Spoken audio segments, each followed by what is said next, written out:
Behold, for I have been chosen by God to be your Lord, ruler, and Savior, to help you purge the unbelievers from this world.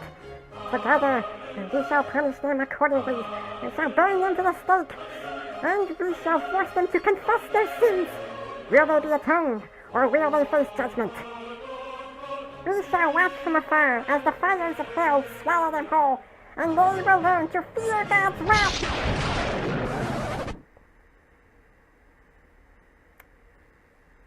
I think I'm gonna stop now.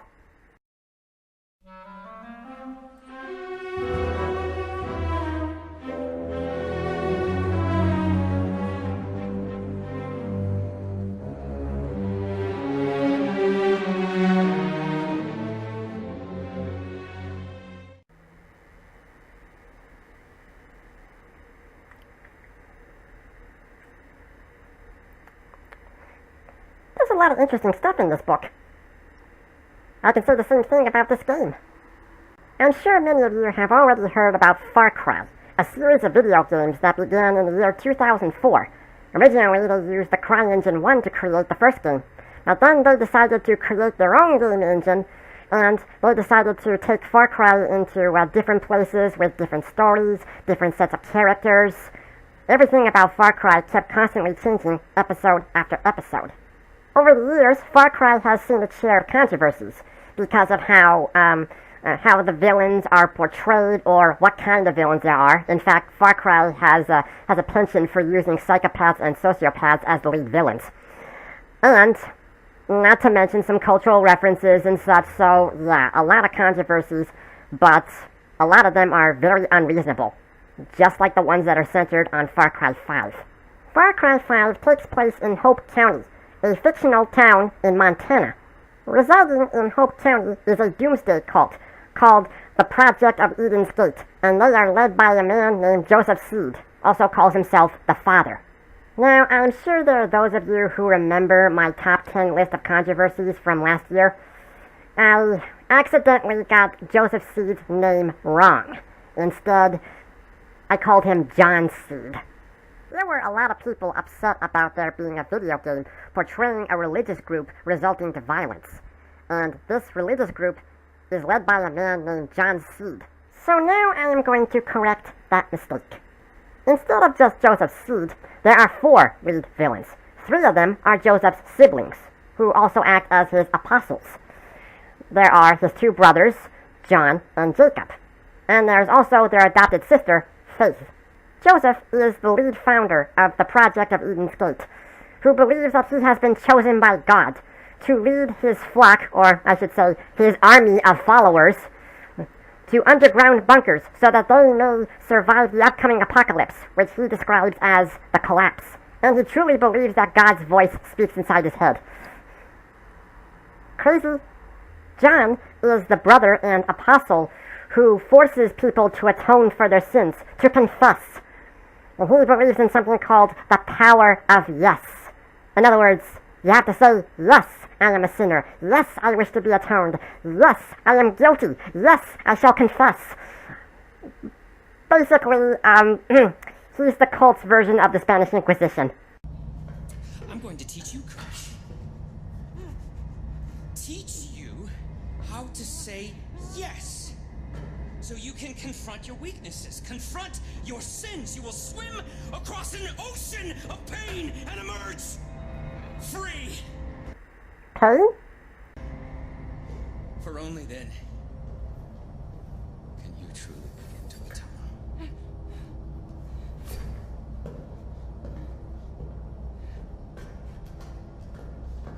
So who wants to go first? Which one? This is lesson number 1. Someone's got to choose. Confess. Confess! Confess!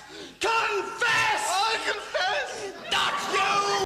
Did I forget to mention that he also carves the names of all the sins onto someone's skin, and then after they say yes to atonement, he gets out a knife and he skins that part of their body, and then he staples that part of the skin onto a wall or something? Okay, I'm sorry.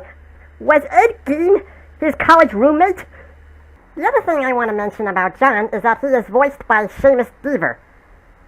What, you don't know the name? Okay, he is the actor who played Detective Kevin Ryan in the television series known as Castle. Yep, that's true. After his departure from that show, he decided to go from Irish Catholic to crazy cult member. Faith is the youngest member of the Seed family, and she's adopted. She is the one responsible for the drug that the cult uses, which they call bliss, which is some sort of hallucinogen serving as a mind control drug. And it also drives people crazy. Well, she uses it as a happy drug on your character, making you see a very beautiful garden. And, well, that's supposed to be Eden. Like heaven? No. There's one problem. There are no coffee plants. Okay? I'm sorry, but it is not heaven if there are no coffee plants. She may look and sound sweet and innocent. Well, so can Satan when he tries to tempt you. Perhaps the worst among the siblings is Jacob, a former soldier of the United States Army 82nd Airborne, clinically discharged because of his severe PTSD. Jacob is not a man. Oh no. I think I can best describe him as an animal. Back in his days serving in the Army, he and a friend of his got stranded in the middle of the desert with no food and no water. And so, in order to survive, he cannibalized his friend. That's disgusting. He believes that the world has become so weak and pathetic. And so he does what he calls culling the herd and sacrificing the weak. He tortures people and also has them undergoing some sort of brainwashing. Oh yeah, he gets out this music box playing this song called Only You, performed by the Platters. Yep, that song. And turns out, whenever that song is played, it turns your character into a homicidal maniac. Wow, I've never heard of that kind of brainwash technique before. I hope no one used that on me. Well, all the cult members practically got their training from Jacob. Yep, they practically learned how to hold a gun and all that stuff from him. In Far Cry 5, you play as a junior deputy. And, from what I can tell, this is the very first Far Cry game where you get to customize your character, and even choose a gender for your character. And also, your character does not speak. Nope. Your character is about as silent as the Point Man from Fear. I'm sure there were a few snowflakey SJWs who were offended by the fact that you can play as a female character. In fact, this game was released around the same year as E3 2018, where they presented a lot of video games with female player characters. This game has way too many arguments and controversies. I mean, perhaps more than any of the other Far Cry games. And none of the SJWs can take criticism. Why do we need a Sonic Adventure 3? Why do we need that? Why? Tell me! Yes! Tell me! Okay, shut up. Shut the fuck up! Thank you! How old was that kid? Oh, you gotta be kidding me. As the junior deputy, you venture forth to the heart of the cult, accompanied by Sheriff Earl Whitehorse, and there's also a U.S. Marshal, and deputies Hudson and Pratt. You all go there because the Marshal insists that you go there to arrest this one man who is literally leading an army. Okay, since when is that a good idea? I mean, really, you're going there to arrest the one man whom many of his followers are willing to die for. I mean, that's just suicide. And there's only 5 or 6 of you going there? Shouldn't you be gathering an army yourself? You have no brain. Or the immorality or the depravity hurt us anymore. Sure. There will be no more suffering. Joseph C. I have a warrant issued for your arrest on the suspicion of kidnapping with the intent to harm. Okay, I'm going to go ahead and quote Dr. House. You're a moron! I saw when the Lamb opened the first seal, and I heard, as it were the noise of thunder, one of the four beasts say, "Come and see." Step forward. And I saw. And behold, it was a white horse. And no, I am not referring to that strange unicorn dreamt by a drunken Harrison Ford. I am a federal marshal. I'm ordering you to stand back. I don't think he gives a shit. They failed to detain the father. Well, of course they did. And now, the deputy is on the run, and, at some point, the deputy does run into the marshal. Here's what we're gonna do. There's a road out there. We're gonna take it. We're gonna head northeast. It's probably only a few hours back to Missoula. And then, we're gonna come back here with a goddamn National Guard. And we're gonna take... Wait, back up. What did he just say? We're gonna come back here with a goddamn National Guard. And Come back with the National Guard. A thought just occurred to me that maybe you should have thought of doing that from the very beginning. I can't stress the moron part further. You then get separated from the marshal. Afterwards, you are rescued by an old man named Dutch, who helps you in forming a resistance militia to battle against the cult.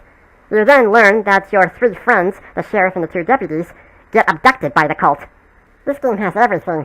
It has a parachute, you can fly planes and helicopters, you can drive cars and trucks, there are gun turrets, there are rocket launchers, sniper rifles, it's got everything! It's kind of a bit like the Assassin's Creed games, only it's a first-person shooter. There are quests that you can unlock all over the map. And, speaking of the map, it is divided into 3 counties, 3 territories, really. And each territory is occupied by one of the Seed siblings. There's John Seed's territory, there's Jacob Seed's territory, and there's Faith Seed's territory. And I don't think it really matters as to which order you do them. I think they could be done in any order. I don't know. After you help the resistance in building up their army, kill the Seed siblings, destroy the big underground bunkers that they occupy, and rescue all your friends, you finally go up against Joseph Seed himself. And when you do, he offers you 2 choices: to walk away or to resist. In other words, keep persisting in arresting Joseph Seed. And eventually that will lead to a boss battle. Yeah. Well, the ending where you walk away, you, the sheriff, and the 2 deputies practically take a car and drive away. And, and the sheriff talks about, well, no, we're not going to leave the resistance behind. We're going to come back with the National Guard. Interesting. Isn't that what the marshal just said? And just like the rest of Far Cry, there are no happy endings. In case you haven't played this game yet, you have been warned. In fact, what happens in the walk-away ending is that while in the car, the sheriff decides to put the radio on. Well, guess what's on the radio?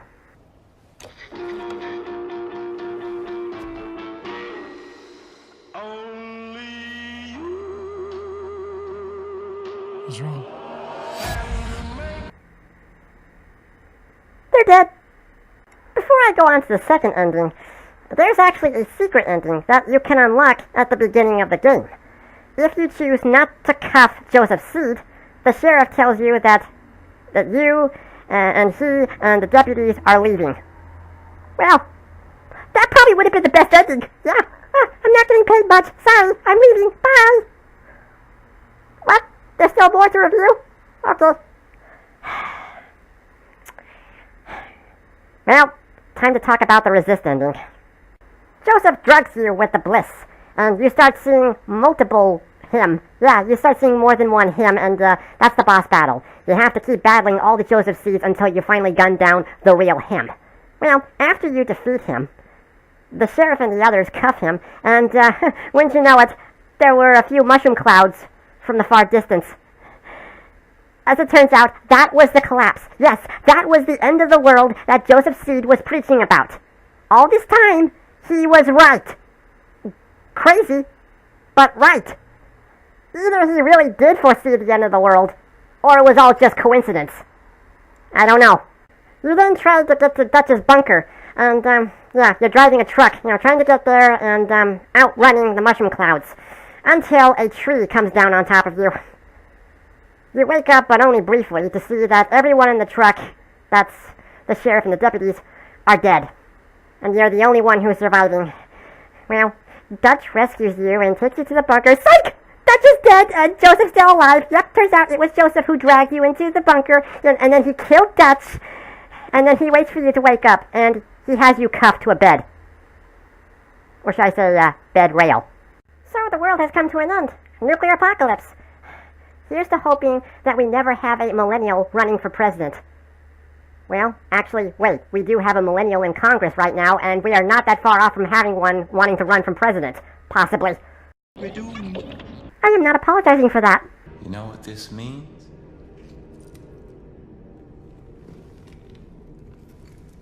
It means the politicians have been silenced. You mean the Democrats are no longer plotting to take over the White House? Of course! I waited so long. I waited so long for the prophecy that God whispered in my ear to be fulfilled. I prepared my family for this moment. And you took them from me.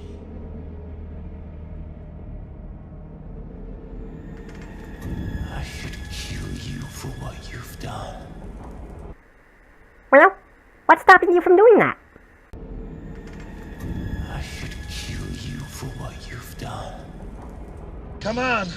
Kill me! I'm here! Kill me! I'm here! Kill me! Come on! Kill me! I'm here! Come on! Do it now! Kill me! Well, turns out he has other plans for the deputy. And when the world is ready to be born anew, we will step into the light. I am your father. And you are my child. And together we will march to Eden's gate.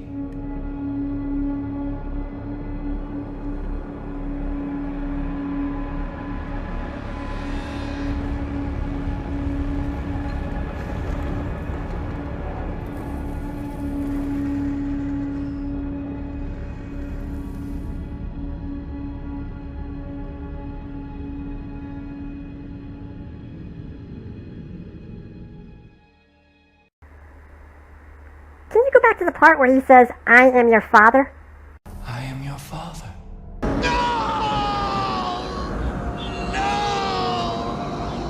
Had to be done. I couldn't resist. As it turns out, one of the endings is canon. And guess which one it is? The resist ending. That's right. That's how the actual story of Far Cry 5 ends.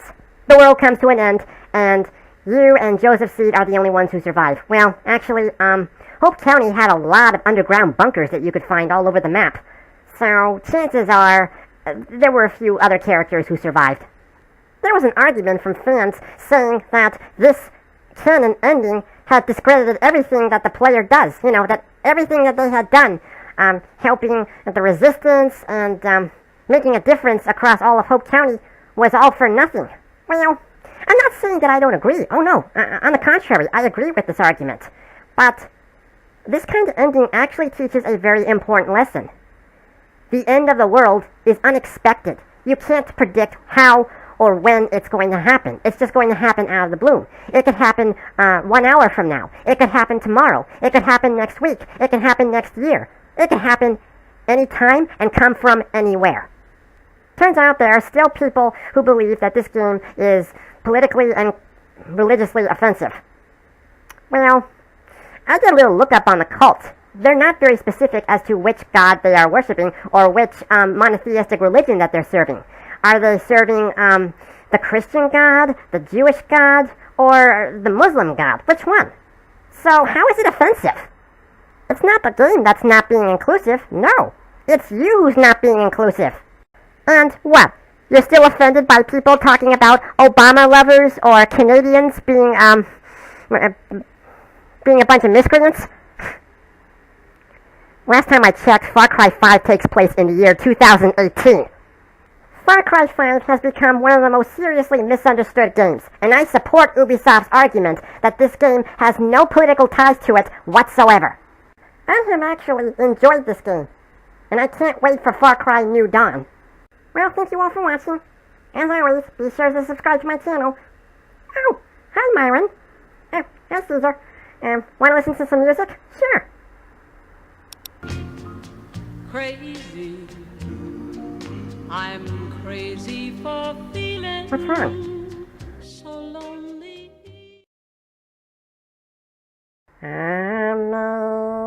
Amazing grace, how sweet the sound that saved a wretch like me. I was once lost, but now I'm found.